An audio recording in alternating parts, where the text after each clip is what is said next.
بسم اللہ الرحمن الرحیم۔ سامعین کرام السلام علیکم۔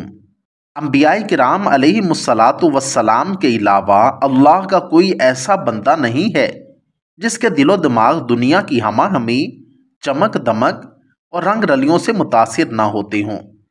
نفسانی خواہشات، دنیا کی مختلف لذتیں اور پھر شیطان کے مختلف جہتوں سے تسلسل کے ساتھ حملے ہوتے رہتے ہیں، جن کے سبب ولی صفت انسان بھی غفلت کا شکار ہو کر گناہ اور قصور کر بیٹھتے ہیں۔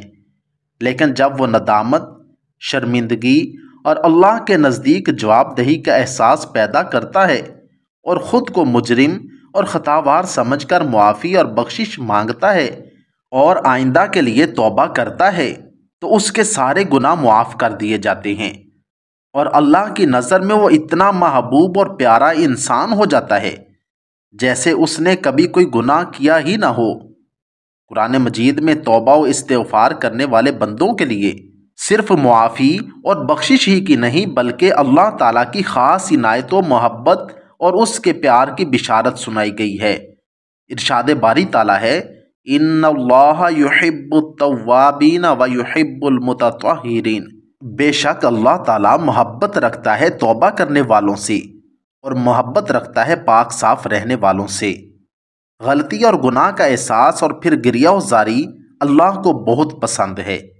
جب کوئی انسان جرم اور گناہ کرنے کے بعد اپنے مالک حقیقی کے سامنے روتا ہے تو وہ اس سے بے انتہا خوش ہوتا ہے، گویا اس نے اپنی بندگی، عاجزی اور اللہ کی عظمت کا اعتراف کر لیا، اور یہی وہ تصور ہے جس کے استحکام پر اللہ تعالیٰ نے اپنے قرب اور بڑی نعمتوں اور رحمتوں کا وعدہ فرمایا ہے۔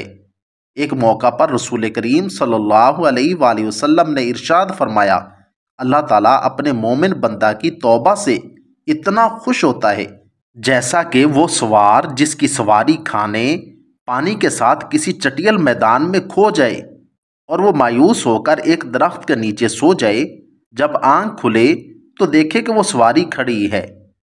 ایک اور حدیث مبارکہ میں ہے کہ اللہ تعالیٰ کے نزدیک کوئی چیز دو قطروں سے زیادہ محبوب نہیں، ایک آنسو کا قطرہ جو اللہ کے خوف سے نکلا ہوا ہو، اور دوسرا خون کا وہ قطرہ جو اللہ کے راستے میں گرا ہو۔ اس حدیث سے معلوم ہوا کہ اللہ کے نزدیک ندامت کے آنسو شہید کے خون کے مانند اہمیت رکھتے ہیں۔ اسی وجہ سے مولانا رومی رحمۃ اللہ علیہ فرماتے ہیں، ندامت کے آنسوؤں کے وہ قطرے جو سجدے میں گناہ گاروں کی آنکھوں سے گرتے ہیں اتنے قیمتی ہیں کہ اللہ تعالیٰ کی رحمت ان کو شہیدوں کے خون کے برابر وزن کرتی ہے۔ حضور صلی اللہ علیہ وآلہ وسلم کا فرمان ہے کہ اللہ تعالیٰ فرماتے ہیں کہ گناہ گاروں کا رونا، آہ کرنا، گڑ گڑانا مجھے تسبیح کرنے والوں کی سبحان اللہ کی آواز سے زیادہ محبوب ہے۔ ایک گناہ گار کی توبہ کا عجیب اور دلچسپ واقعہ ہے کہ حضرت عیسیٰ علیہ السلام کے زمانے میں ایک بہت ہی سرکش، فاسق و فاجر شخص اللہ کی مخلوق کے لیے باعث عذاب بنا ہوا تھا۔ اس کا سارا وقت لوگوں کو ستانے میں گزرتا تھا۔ اس کے گناہوں اور لوگوں کو ستانے کے سبب لوگ اس کی طرف دیکھنا بھی گوارا نہ کرتے تھے۔ ایک دفعہ کا ذکر ہے کہ حضرت عیسیٰ علیہ السلام اس بستی میں تشریف لائے جہاں یہ شخص رہتا تھا۔ اس زمانے کے ایک عابد نے جب حضرت عیسیٰ علیہ السلام کو آتے دیکھا تو اپنے بالا خانے سے اتر کر حضرت عیسیٰ علیہ السلام کا استقبال کیا اور عقیدت سے آپ کا ادب و احترام کیا۔ وہ فاسق و فاجر اور گناہ گار شخص یہ منظر دیکھ رہا تھا۔ اس نے اس عابد کو حضرت عیسیٰ علیہ السلام کے سامنے باادب کھڑے دیکھا تو اس کے دل میں بڑی حسرت پیدا ہوئی کہ کاش میں بھی نیکوکار ہوتا، میں بھی اللہ کے نبی کے پاؤں چومتا۔ یہ سوچتے ہوئے اس گناہ گار کی حالت ایسی ہو گئی کہ اس نے رونا شروع کر دیا اور رو رو کر اپنے اللہ سے اپنے گناہوں کی معافی مانگنے لگا۔ جس وقت یہ گناہ گار توبہ میں مصروف تھا، اس عابد کی نظر اس شخص پر پڑی۔ عابد نے بہت نفرت اور حقارت سے کہا کہ یہ مردود کہاں سے آ گیا ہے؟ یہ تو دوزخ کا ایندھن ہے، اس کا یہاں کیا کام تھا؟ عابد نے اسی وقت دعا مانگی کہ اے اللہ، میرا انجام اس مردود کے ساتھ ہرگز نہ کرنا۔ جس وقت عابد نے یہ دعا مانگی، عین اسی وقت حضرت عیسیٰ علیہ السلام پر وحی نازل ہوئی کہ گناہ گار شخص نے ہم سے اپنے گناہوں کی توبہ کر لی ہے۔ اس نے اس قدر گریہ وزاری کی ہے کہ ہم نے اسے جنت کا حقدار قرار دے دیا ہے۔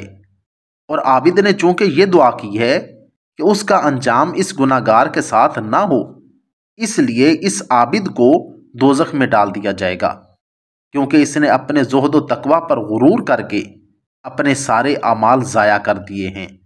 حضور صلی اللہ علیہ وآلہ وسلم نے فرمایا، خدا کی قسم میں دن میں 70 مرتبہ توبہ کرتا ہوں۔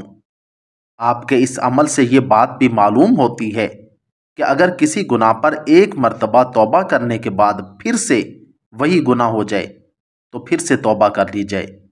اس میں شرم کرنے کی ضرورت نہیں ہے کہ ایک گناہ کا بارہا ارتکاب ہو رہا ہے، بلکہ متعدد مرتبہ غلطیوں سے استغفار سے اللہ تعالیٰ خوش ہوتا ہے، اور توبہ استغفار کے نتیجے میں گناہ کو ترک کرنے کا داعیہ پیدا کر دیا جاتا ہے۔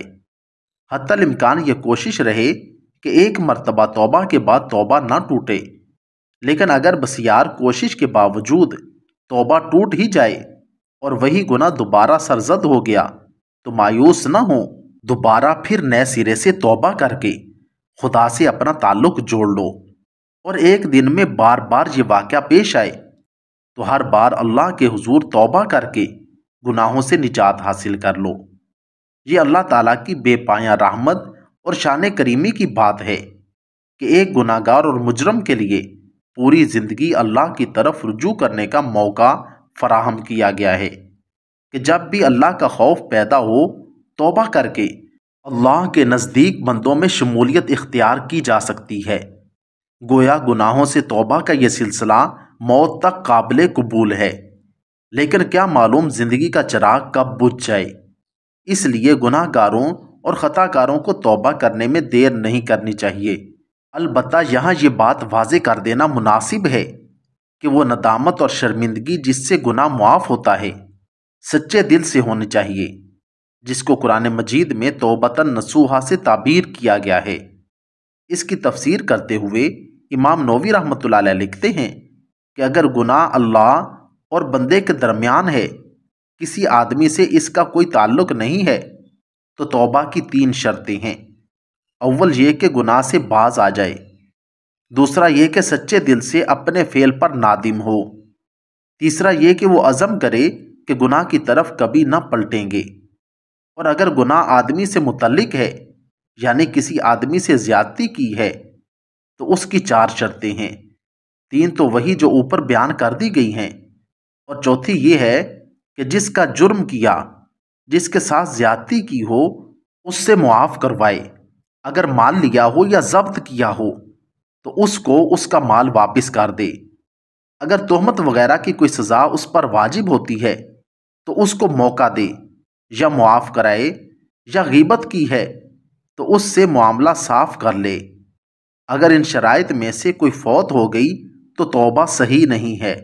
اللہ تعالی ہمیں بھی سمجھ، عمل اور سچی توبہ نصیب فرمائے۔ آمین ثم آمین۔